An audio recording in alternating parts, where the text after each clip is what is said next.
We fail not because we have no ability. We fail because something gets between us and our potential.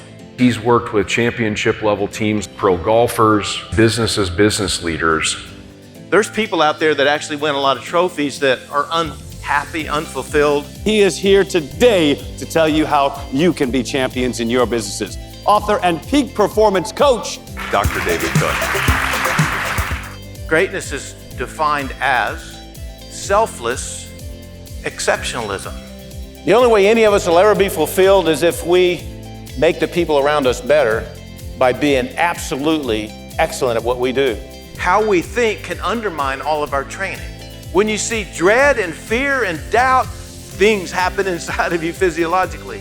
You have a blank canvas, and you get to actually create the shot you want to hit versus the shot you fear. I was on the PGA Tour with a young player that had just missed 5 cuts in a row. Steve heard somebody talking about his swing a few weeks ago, tried to start changing his ball flight and doing something different. You've lost your identity because of the noise and because of the fear.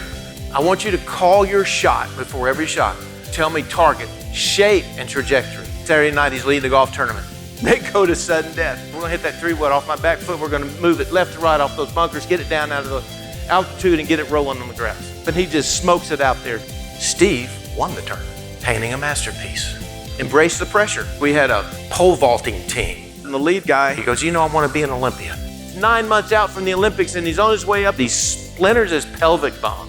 He can't jump, he can't practice. End of his career if he doesn't get over the bar here. He knew it was in there, he just had to make that leg work. His last vault, he fights over it and he makes it and becomes an Olympian that day. If he was in this room now, he'd say it all changed when I just understood embracing the pressure. Scott was injured, but his teammate, his pole breaks. The bottom of the pole hits him right here. They air vacuum to the Kansas City Trauma Center. And I hear a knock on my door. I open the door, there's an unrecognizable individual with a turban of gauze around his head. He said, Doc, I'm gonna go jump in the National Indoor Championship with 32 stitches and staples in my head. And I'm thinking, did we sign a waiver? I mean, this thing is about 2 inches wide and it's just a railroad track and it's still kind of swollen and gross. The crowd is now down here watching a carnival sort of thing going on. And Pat smokes it on his first attempt. Pat wins the National Indoor Championship with 32 freaking stitches in his head and staples. He persevered. He painted a masterpiece. He embraced the pressure. He did it all. It gets really good right here. Let's talk about selfless. Being selfless means you have a noble heart. It means you have a passionate desire to make the lives of people around you better, no matter what.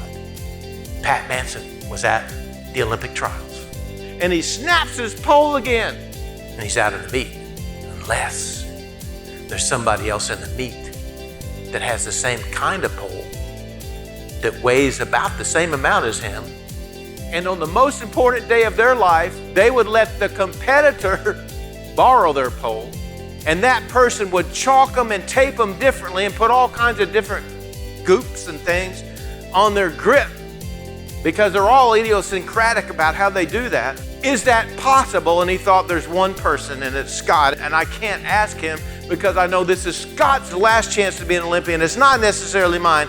And then here comes Scott jogging in. He says, you look like a deer in a headlight. What's wrong? I can't jump in the Olympic trials to try to get my spot in the Olympics unless I can borrow your pole. Yes, you can borrow my pole, he says. The announcer comes on and says, we got to have your attention down in the vault. There's one guy left, Pat Manson. If he makes this attempt, he's the final Olympian. If he misses, Scott Huffman is the Olympian. And no one knows. Pat's jumping on Scott's pole, and he gets over the bar and barely touches it with his t-shirt as he comes down. And Scott became an Olympian that day. He overlooked all of the interference points that are about to be added because brotherhood and love was way more important than him reaching his ultimate goal.